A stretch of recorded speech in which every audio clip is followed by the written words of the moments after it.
नमस्ते सबैजनालाई। म आज चाहिँ तपाईहरुलाई चाहिँ फ्रान्सको चाहिँ सब्जी मन्डी कस्तो हुन्छ म देखाउन जाँदैछु हैन। सबजनाले हेर्नु होला र चाहिँ म तपाईहरुलाई चाहिँ यहाँ चाहिँ सब्जी मन्डी हप्तामा 2 दिन लाग्छ हैन। चाहिँ म तपाईलाई देखाउँछु कस्तो छ सब्जी मन्डी हैन, हेर्नु होला है त। ओके, म आज फ्रान्समा चाहिँ सब्जी मन्डी कसरी लाग्छ हैन, कस्तो हुन्छ म देखाउँछु तपाईहरु सबैलाई है। सब्जी मन्डी है, जो जिज्ञासु हुनुहुन्छ उहाँहरुको लागि यहाँ चाहिँ यसरी लाग्छ सब्जी मन्डी। एउटा एरिया तोकिएको हुन्छ हैन, यसमा चाहिँ सब कुरा पाइन्छ, जस्तै सब्जीदेखि लिएर मासु हैन, विभिन्न किसिमको खाद्यान्न खानेकुराहरू हैन, सब चिज पाइन्छ। बिहान बिहान यसरी यहाँ लाग्छ, सी फुडहरू हैन सबै पाइन्छ हैन। र सबै हेर्नु होला सरसर्ती हैन। यसरी हेर्नुस् है, यहाँ यसरी त्यहाँ पुलिसको गाडी छ, सेक्युरिटी बसेको छ हैन, पुलिसको गाडी हैन।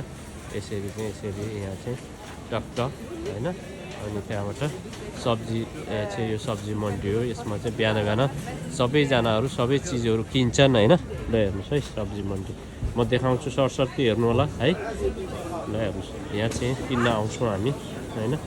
हेर्नुस् यसरी यो मासुहरू भयो हैन, यो मासु दोकान भयो। यो चाहिँ जहिले पनि बिहान बिहान लाग्छ। यहाँ माछाहरू त्यही ठुलो माछाहरू दामी दामी माछा छ हैन। यहाँ माछा चाहिँ एकदम महँगो पर्छ, दामी छ माछाहरू।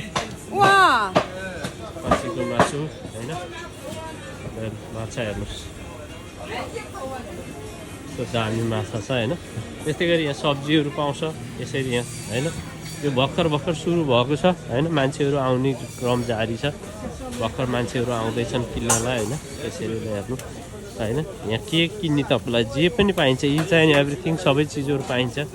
केराहरू पनि हेर्नुहोस् है, सुन्तलाहरू भयो हैन। त्यहाँबाट गएर अङ्गुरहरू भयो, जे तपाईलाई चाहिन्छ त्यो चिज पाइन्छ। तर एउटा दोकान हैन, यहाँ चाहिँ थुप्रो दोकानहरू हुन्छ हैन। तपाईले छानी लिन पाउनुहुन्छ, फ्रुट्सहरू लिने कि हैन, अब सब्जीहरू लिने, मुला लिने हैन, गाजर सबै चिज, आलुहरू प्याज हैन, सब कुरा पाइन्छ यहाँ। यी चाहिँ एभ्रिथिङ। अब यो सुरु भयो, म चाहिँ यहाँबाट किनिसकेर बल्ल म निस्किँदैछु हैन।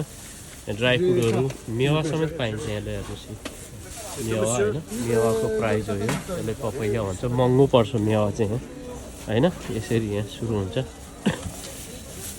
ल हेर्नुहोस् त्यो एउटा सानो भयो यहाँ चाहिँ मोटो सेफ।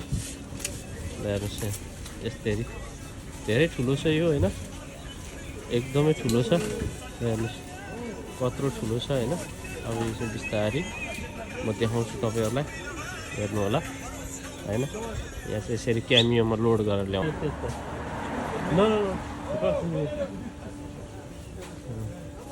अनि त्यहाँबाट यसरी यहाँ टक्क ल हेर्नुहोस् मार्च चाहिँ यसरी लाग्छ हैन। यहाँ अन्डाहरू पनि पाउँछ। ल हेर्नुहोस् है, अन्डा हैन, अन्डाहरू पनि हुन्छ यहाँ। तपाईँ सेतो अन्डा लिने, रातो अन्डा लिने हैन।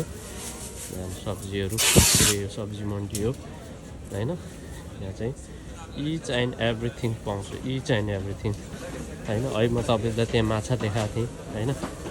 हेर्नु केराहरू कस्तो राम्रो छ हैन, सब चिजहरू यसरी पाउँछ यहाँ। यहाँ हेर्नु माछा दामी माछा छ यहाँ हैन। अनि तपाईँलाई सब्जीहरू सब चिजहरू यसरी किन्न पाइन्छ यहाँ हैन। प्राइस माथि लेखिदिएको हुन्छ हैन। अनि त्यहाँबाट तल चाहिँ तपाईँलाई चाहिँ यो सब्जी काउडी यहाँ कस्तो राम्रो 1 युरोमा हैन। काउडी कस्तो राम्रो छ हैन। फर्सी पाइन्छ यहाँ हैन। हेर्नुहोस् फर्सीहरू पनि पाउँछ, यो काटेर पिस गरेर दिन्छ। मेवा हैन, आँप, तपाईँलाई जे चाहिन्छ हैन, त्यो सबै चिजहरू यहाँ मार्सेमा एभाइलेबल हुन्छ। हेर्नु हरियो कागती, कटहर हैन, सब कुराहरू पाउँछ यहाँ हैन। हेर्नु सब्जी फ्रुट्सहरू। ल हेर्नुहोस् है यस्तो दामी छ हैन। ल हेर्नु कागती भर्खर बारीबाट टिपेर ल्याए जस्तो छ, कस्तो राम्रो छ। सब चिजहरू पाउँछ मार्से, यसलाई भन्छ। यहाँ चाहिँ सब्जी मन्डी हो हैन। यो हप्तामा 2 दिन लाग्छ। यसरी चाहिँ टक्क तपाईहरु देख्नुभयो है, सब कुरा छ। यो भुइँकटर को पनि चिन्नुहुन्छ ल्याउनु भुइँ कटर यसको 1 युरोमा 1 पिस छ भनेपछि एकदम रिजनेबल प्राइसमा पाउँछु है त ल thank you for watching my video okay यस्तै हेर्नु होला डेली ब्लग हैन म हाल्छु डेली सधैँ त हुँदैन जब म फ्री हुन्छु तब चाहिँ ब्लग बनाउने गर्छु हेर्नु होला साथ सपोर्ट दिनु होला है त हेर्नुहोस्